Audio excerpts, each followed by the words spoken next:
In this video, you'll learn how to lock the Phantom Wallet app to enhance your security.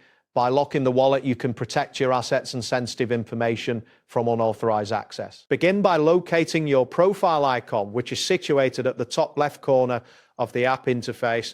This icon typically represents your account and serves as the gateway to various settings. Once you click on your profile icon, menu will appear, displaying several options related to your account.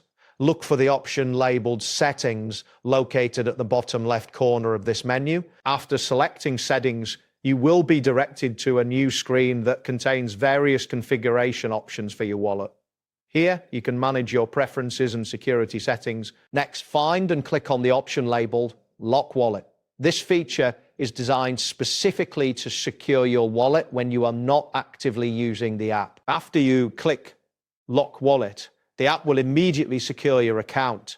You will see a confirmation message indicating that your wallet has been successfully locked. At this point, your assets are protected until you decide to unlock the wallet again. It is important to note that locking your wallet does not delete any information or assets. It simply prevents access until you enter your credentials again. Always ensure that you lock your wallet whenever you step away from your device to maintain security. That wraps up today's guide. Thanks for watching, and catch you in the next tutorial.